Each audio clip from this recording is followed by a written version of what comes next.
परमपूज्य भारतरत्न डॉक्टर बाबासाहेब आंबेडकर यांना अभिवादन करू। आपण सगळ्यांनी आवाज हा इंडियाचाच आणि इंडियाच जिंकणार। आवाज कुणाचा? आवाज कुणाचा?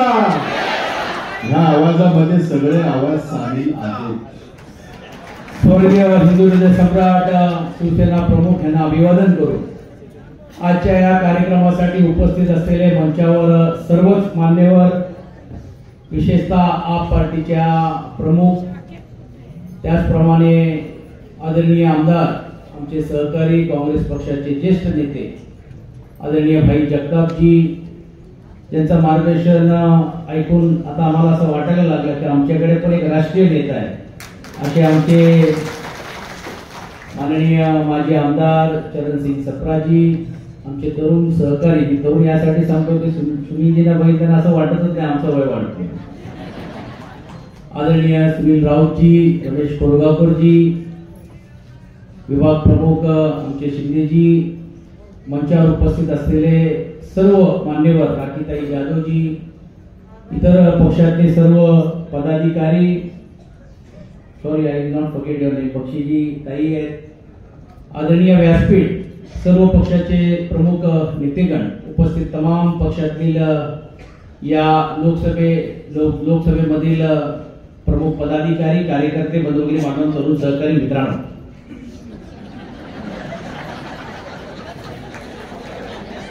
आज जर तुम्ही पाहिला की ज्या पद्धतीने ही लोकसभाला आपण सर्वजण मिळून सामोरे जाण्याचं काम आपण करतोय, अनेक नारे देण्याचं काम केलं जातंय, परंतु ही वस्तुस्थिती आहे, त्याचा उल्लेख चरणजींनी आपल्या मार्गदर्शन करत असताना केलं, नसीम भाई पण बोलले की अब की बार 400 पार।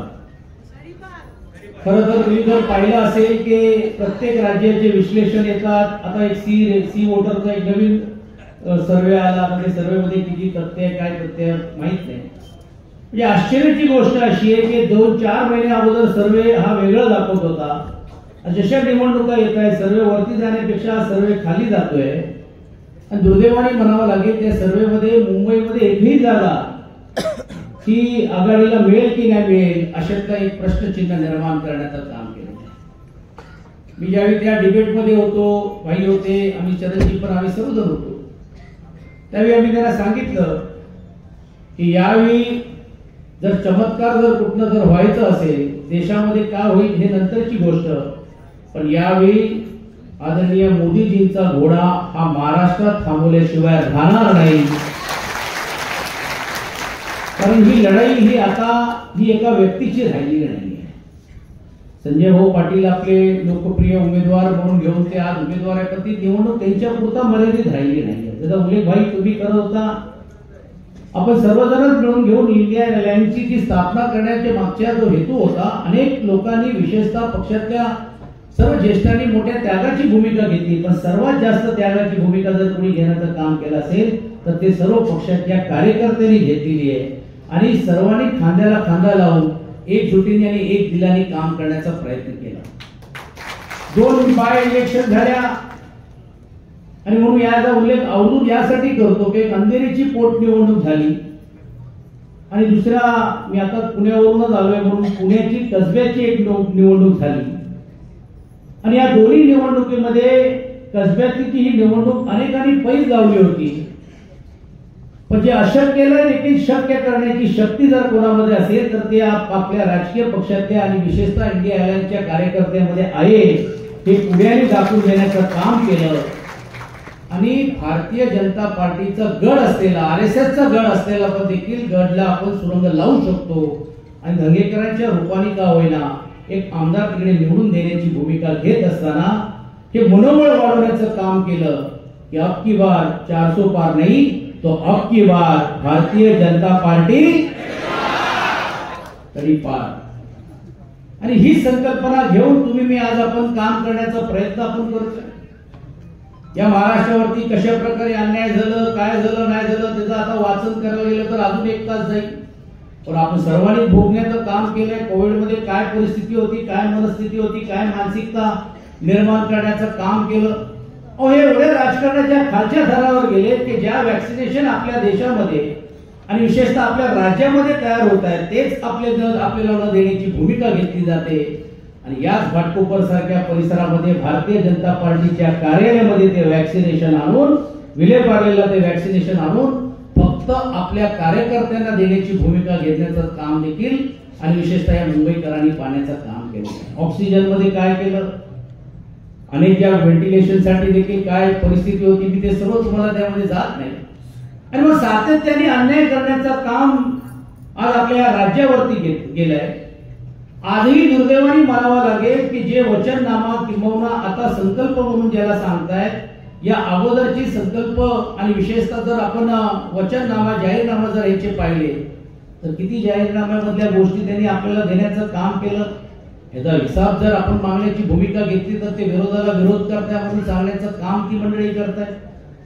आणि आश्चर्याची गोष्ट अशी आहे की या देशाचे सर्वोच्च पदावरती असलेले देशाचे पंतप्रधान ज्यावेळी निवडणुकीला येतात, निवडणुकीला आल्यानंतर 10 वर्षामध्ये आम्ही लोकांसाठी काय दिलं, लोकांना आम्ही काय मिळवून देण्याची भूमिका घेतली, आम्ही 15 लाख खात्यामध्ये तर देऊ शकलोच नाही तर तरुणांना रोजगार देण्यासाठी देखील जे रोजगार उपलब्ध करून करण्याचं काम केलं पाहिजे होतं तेही देखील करू शकलो नाही.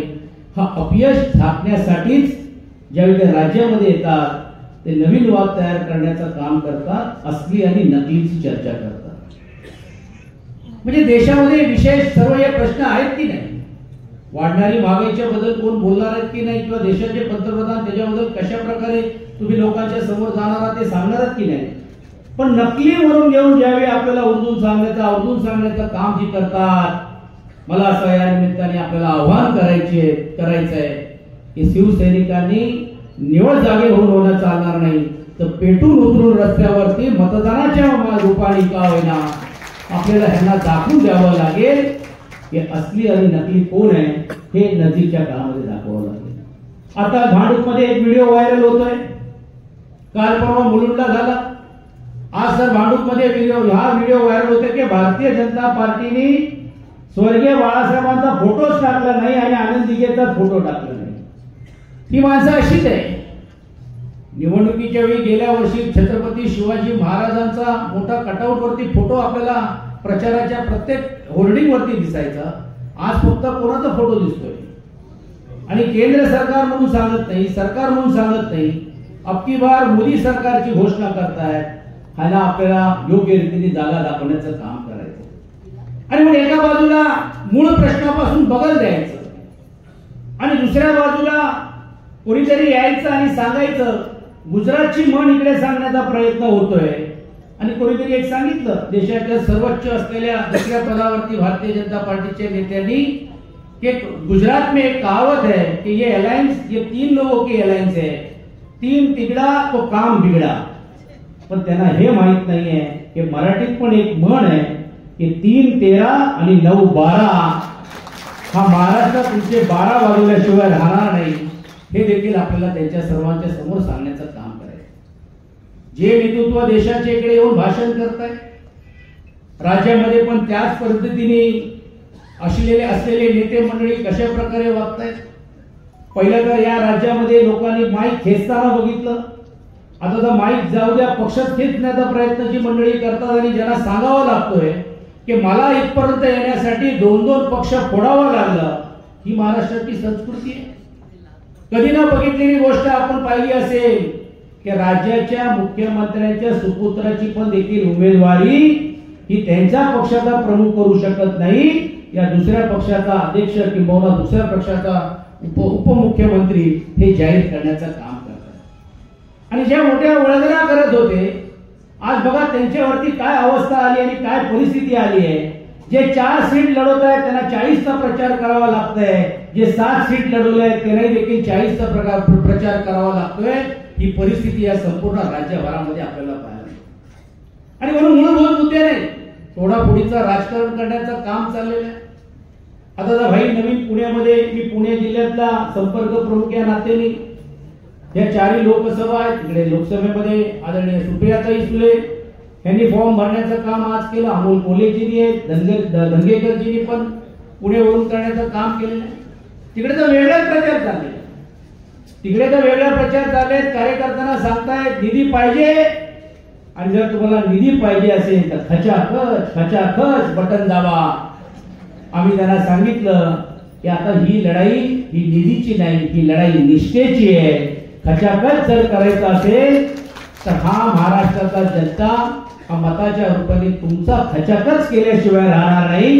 एवढी शक्ती आणि एवढी परिस्थिती या राज्यामध्ये विशेषतः मतदारांच्या माध्यमातून झालेली आहे. कोणी यावं या मुंबईच्या बद्दल बोलावं त्याचा उल्लेख नसीमजींनी केलं. ही मुंबई ही काय अशीच मिळाली आहे का? कष्टाने मिळालेली आहे. भाई आज जगतापजी कामगारांचा प्रतिनिधित्व करतात, आम्ही करतोय आणि श्रमनगरी म्हणून घेऊन एक वेगळा वारसा या मुंबई पुराला आणि विशेषतः मुंबईकरांना आहे, ज्यांनी निवड फक्त मुंबईमध्ये नाही तर या भारतामध्ये देखील दिशा दाखवण्याचं काम केलं. आज काय अवस्था आहे त्या क्षेत्रातल्या लोकांची. पण कोणीतरी यायचं, अशी एक बाई आली आणि तिने सांगितलं की मुंबई का पाकिस्तान कर दिया. आणि या बाईला आता डायरेक्ट तुम्ही लोकसभेच्या निवडणुकीला तुम्ही पाठवण्याचं काम करताय. आणि बाईचा इंटरव्ह्यू तर तुम्ही पाहिला असेल कि सुभाष चंद्रजी बोस जी देश के पंतप्रधान थे असं ते म्हणत. नंतर तर एका इंटरव्ह्यू मध्ये त्यांना सांगावं लागलं कि सरदार वल्लभ भाई पटेल जी को देश का पंतप्रधान इसलिए नहीं बनाया गया क्योंकि उनको इंग्लिश नहीं आती. आणि एक व्हिडिओ जर तुम्ही बघा, देशाच्या सर्वोच्च असलेल्या त्यावेळीच्या गृहमंत्री आदरणीय सरदार वल्लभभाई पटेल साहेबांचा एक इंग्लिशचा भाषण जर काही युट्यूबवर बघता आला तर बघा, त्यांनी पार्लिमेंटमध्ये भाषण केलं आणि देशाच्या स्तरावरती भाषण केलं आणि त्यांनी सांगितलं की या देशाची शांतता जर ठेवायची असेल, कायदा सुव्यवस्था जर ठेवायची असेल, fabrication of this country between the community म्हणजे या असलेल्या देशाचा एकंदरीत नकाशा आणि जाती आणि धर्माचा सखोल आपल्याला जर सखोलता जर ठेवायची असेल, साम्यता ठेवायची असेल, एकता जर ठेवायची असेल तर RSS वर बंदी किती योग्य आहे हे इंग्लिश मध्ये त्यावेळी त्यांनी भाषण करण्याचं काम केलं. आणि म्हणून हा मुद्दा कुठेतरी आपल्या हातातून जाईल म्हणून सरदार वल्लभभाई पटेलांचा मोठा स्मारक गुजरातमध्ये बनवला जातो. पण महाराष्ट्राचे आराध्य दैवत छत्रपती शिवाजी महाराजांच्या स्मारकाच्या बद्दल देखील बोललं जात नाही. आणि तेच परमपूज्य भारतरत्न डॉक्टर बाबासाहेब आंबेडकरांचा स्मारक हे गेल्या 2-3 वर्षापासून अजून का तयार होऊ शकले नाही याच्याबद्दल सारा कोणीही देखील असलेला व्यक्ती किंवा असलेला माणूस हे बोलायला तयार नाही. आणि म्हणून राजकारणाचा कशा प्रकारे स्तर खाली होत चाललेलं हे मी सांगायची गरज नाही. आज अनेक महिला इकडे जर एका पक्षातल्या नेत्यांनी मतं मागायचं, तुम्ही काय काम केलेलं आहे, कशा प्रकारे काम केलेलं आहे हे इथपर्यंत ठीक आहे. त्यांनी विश्लेषण करायचं द्रौपदीच्या बद्दलचं आणि महिलांच्या बद्दल आता वेगळ्या पद्धतीने काय चाललंय किंवा त्याची कशी संख्या कमी होत चाललेली आणि अशी ही वेळ येईल. हा काय अपमान नाहीये महिलांचा. आणि तरी देखील तुम्ही मतं मागणारा नैतिक तुम्हाला अधिकार तो पोहोचतोय की तुम्ही मतदारांकडे आणि विशेषतः महिला भगिनींकडे मताचा जोगवा घेऊन तुम्ही फिरणार आहात. या असंख्य विषयासाठी देखील आपल्याला पुढे या सर्व लोकांच्या समोर प्रश्न मांडण्याचं काम आपल्याला करावं लागणार. ही लढाई ज्याचा उल्लेख नसीमजींनी केलं, इतरांनी केलं, ही जरी आपल्याला सोपी असेल परंतु ही खरी लढाई ही अस्मिताची लढाई आहे. खरी लढाई ही हुकुमशाही विरुद्ध लोकशाही टिकवण्याची लढाई आहे. आणि म्हणून संजय भाऊंना देशाच्या स्तरावरती आपल्याला लोकसभेमध्ये पाठवणं म्हणजे तुमचे आपले नेते आदरणीय पक्षप्रमुख उद्धव बाळासाहेब ठाकरे यांचे हात मजबूत करणं, इंडिया अलायन्स मजबूत करणं ही भूमिका घेऊन मला असं वाटते तुम्ही आपण काम करण्याचं काम केलं. भाई या मतदारसंघातली एक शोकांतिका आहे की आजही देखील जर मताचं गणित जर तुम्ही इकडे जर पाहिलं तर आज 8.25 लाख मतदार हा मराठी मतदार आहे. 7.25 किंवा 8.25.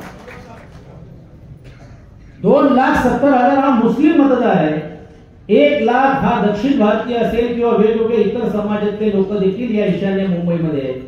आणि 2.25 लाख हा गुजराती मतदार आहे.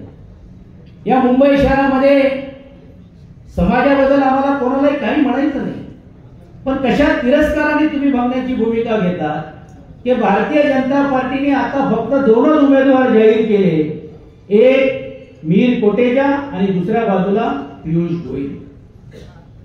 भारतीय जनता पार्टी म्हणजे पार्टी विथ डिफरन्स म्हणणार आहे. मला आजही स्वर्गीय प्रमोदजींचा शायनिंग इंडियाची त्या वेळची गोष्ट आठवते अटल बिहारी वाजपेयींची पण आठवते. ही राज्याची आणि या शहराची शोकांतिका आहे की ज्या प्रमोद महाजनजींनी पण देखील एक इतिहास घडवण्याचं काम आपल्या क्षेत्रामध्ये केलं असेल आणि शायनिंग इंडियाच्या नावाखाली का होईना एक देशाला एक नवीन दिशा दाखवण्याचं काम केलं. आज त्यांच्या कुटुंबाच्या लोकांना उमेदवारी पण देखील मिळू नये, त्यांनाही उमेदवारीसाठी थांबावं लागतोय. आणि परिस्थिती आज अशी आहे की फक्त ठराविक लोकांनाच डोळ्यासमोर ठेवून हे जे राजकारण करण्याचा प्रयत्न होतोय हे आपण थांबवणार आहात की नाही. जो द्वेष आपल्याबद्दल दाखवला जातोय आणि जाणून बाजून बुजून ज्या पद्धतीने आपल्याला खाली खेचण्याचं काम किंवा खालपणा दाखवण्याचं काम केलं जातोय, ही परिस्थिती जर बदलायची असेल तर आपल्याला जागृत राहावं लागणार आहे. आणि यावेळी आपल्याला लोकांसमोर जावं लागणार आहे, सांगावं लागणार आहे की विकासाची कामं आता आहेतच आहेत. वॉटर असेल, गटर असेल, मीटर असेल, इकडचे प्रकल्प असतील, खास सॉल्ट लँडचा प्रश्न असेल, अनेक स्टेशनाच्या बाबतीतला प्रश्न असेल, अनेक जे विकास कामं जे अगोदर झालेली नाही आहे, ज्यांची करण्याची जबाबदारी जे केंद्रामध्ये बसलेल्या लोकांची होती ती जरी असेल, केंद्र शासित असलेल्या झोपडपट्ट्यांच्या बाबतीतला असेल, या सर्व प्रश्न जरी असेल तरी देखील हा मूलभूत प्रश्न हा अस्मितेचा आहे, हा स्वाभिमानाचा आहे. आणि स्वाभिमान घेऊन आपल्याला रस्त्यावरती आणि मतदारांपर्यंत पोहोचण्याचं काम आपल्याला करावं लागणार आहे.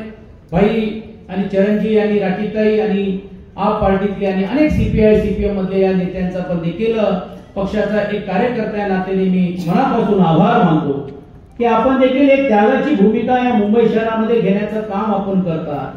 जी त्यागाची भूमिका आम्ही रामटेकसाठी घेतली असेल, जी त्यागाची भूमिका आम्ही कोल्हापूरसाठी घेतली असेल, आज तीच भूमिका देखील तुम्ही मोठे मनाने घेऊन आज एक संघाने इकडे एकत्रित राहण्याचं काम करताय. आणि मी जाहीर रीतीने आज ज्यावेळी महाविकास आघाडीची बैठक, ज्यावेळी आमची सभा जी आज पुण्याला होती, त्यावेळी आम्ही स्पष्ट सांगितलं की ज्यावेळी आमचे या राज्यामध्ये अनेक मुख्यमंत्री होत असताना सत्कार तुम्ही पाहिलेले आहेत, वर्षावरती जाणारे लोकांच्या रॅली निघालेल्या आहेत, पण या राज्याने एक गोष्ट पण पाहिली की मुख्यमंत्रीच्या वरून पाय उतार झाल्यानंतर देखील त्याचा सत्कार होतो, लोक भावनात्मक होतात आणि रस्त्यावरती फुलांचा वर्षाव होताना देखील आपण पाहण्याचं काम केलेलं आहे. असे आमचे नेते आदरणीय उद्धव बाळासाहेब ठाकरे बरोबर पण देखील ज्यावेळी आमदार सोडून गेले, खासदार सोडून गेले, राऊत साहेब किंवा आमच्यासारखे किंवा अनेक इकडे आमदार असतील, आमच्यासारखे सर्व मंडळी त्यांच्याबरोबर राहिलेले आहेत, तमाम जनता राहिली. पण मला अजून सांगावं लागेल की त्यावेळी देखील त्यांना मोठेपणा देण्याचं काम, त्यांचा पक्ष राहील की नाही राहील, चिन्ह राहील की नाही राहील, आमदार येतील की नाही येतील, सत्तेमध्ये पुढे येतील की नाही येतील, हा विचार न करता त्यावेळी जर खऱ्या अर्थाने जर मित्र पक्ष या नात्याने जर कोणी साथ दिली असेल तर ते काँग्रेस पक्ष आणि राष्ट्रवादी काँग्रेस पक्षाने दिलेली आहे. हे मी जाहीर रीतीने सांगण्याचं काम केलं. आणि आम्ही शिवसैनिक, शिवसेनेचा कार्यकर्ता हे आम्ही सहजासहजी विसरणारे नाही आहोत. आणि म्हणून जशी साथ तुम्ही दिली, आज ती वेळ राष्ट्रवादीवरती आलेली आहे. आज काँग्रेस पक्षामध्ये पण देखील काही छोट्या मोठ्या प्रमाणावरती ते करण्याचा प्रयत्न करतायत. अशा वेळी इंडिया अलायन्स ही मजबूतीने उतरली पाहिजे. इंडिया अलायन्स ही निवड फक्त या ईशान्य मुंबईमध्ये लढत नाहीये, तर इंडिया अलायन्स 48 जागेवरती लढते. इंडिया अलायन्स मुंबईच्या तमाम 6 सीटवरती लढते आणि मुंबईकर चमत्कार करून दाखवू शकतो. हे गेल्या निवडणुकीमध्ये जसं त्यांनी चमत्कार करून दाखवण्याचं काम त्यावेळी भारतीय जनता पार्टी आणि शिवसेनेसाठी केलं. 2004 साठी मी साक्षीदार होतो की याच परिसरामध्ये गुरुदास कामतजी त्यावेळी निवडून गेले होते. बाकीच्या ह्याच्यामध्ये पण होते, एकनाथ गायकवाड साहेब होते. मी देखील लोकसभेचा उमेदवार होतो, फक्त एनसीपीच्या वतीने दक्षिण मध्य मुंबईवरती. पण आमचं थोडा मामा वाचीची सेटिंग काही व्यवस्थित झाली नाही, म्हणून मी थांबलो तर बरा झालो, कारण थांबलो म्हणून आमदार झालो आणि आमदार झालो म्हणून मंत्री झालो. हा भाग जरी वेगळा, पण तो चमत्कार मुंबईतला मतदार हे करून दाखवू शकतो. फक्त लोकांपर्यंत पोहोचण्याचं काम तुम्ही आपण केलं पाहिजे आणि ते करण्याचं काम इंडिया अलायन्सचे सर्व कार्यकर्ते करतील अशी ती मी या निमित्ताने अपेक्षा व्यक्त करतो. आणि जे मुंबई लुटायला आलेले आहेत, जे मुंबईतले अनेक उद्योग, या राज्यातले अनेक उद्योग गुजरातमध्ये घेऊन मुंबईचं महत्व कमी करण्यासाठी जो प्रयत्न चाललेला आहे, त्याला थांबवण्यासाठीच ही लोकसभा ही अत्यंत महत्वाची आहे. हा लोकसभेचा निर्णय हे दिशा दाखवणारी आहे. हे लोकसभा ह्या भविष्य काळामध्ये जर ईशान्य मुंबईमध्ये आले तर अलायन्स मधले पण देखील 6 चे 6 आमदार हे अलायन्सचे पण देखील झाल्याशिवाय राहणार नाही हे आत्मविश्वास या निमित्ताने आपण व्यक्त करूया. जाता जाता एकच मुद्दा, कारण तो या मतदारसंघाशी संबंधित आहे, की अनेक वेळा लोक सांगतात की शिवसेनेने आमच्याशी गद्दारी केली किंवा शिवसेनेला आम्ही काय देऊ शकलो नाही म्हणून शिवसेनेने हा निर्णय घेतला. अरे गद्दारी आमच्या रक्तात नाही. गद्दारी करण्याचा प्रयत्न तुमचा आजचा नव्हता. हा पक्ष फोडण्याचा काम, बदनाम करण्याचा काम हा आजचा नव्हता. तुमच्या त्या भागातले माजी खासदार यांनी जाहीर रीतीने सांगितलं की ही सुपारी 2017 साल पासून मला माझ्या नेत्यांनी दिलं म्हणून मी शिवसेनेला बदनाम करत होतो, म्हणून मी शिवसेनेच्या विरोधात हा आरोप करत होतो. याचा अर्थ कसा आहे की तुम्ही युतीच्या धर्मामध्ये राहत असताना पण देखील पाठीवर खंजीर फोडण्याचं काम जर कोणी केलं असेल तर ते भारतीय जनता पार्टीने केलेलं आहे, या नेतृत्वाने केलेलं आहे. आणि या नेतृत्वाला कुठल्याही प्रकारे जर वचपा काढायचा असेल तर पूर्ण ताकदीने आपण या मैदानामध्ये उतरण्याचं काम आपण सर्वजण मिळून या निमित्ताने करूया, अशी ती अपेक्षा व्यक्त करतो आणि थांबतो. धन्यवाद. जय हिंद, जय महाराष्ट्र.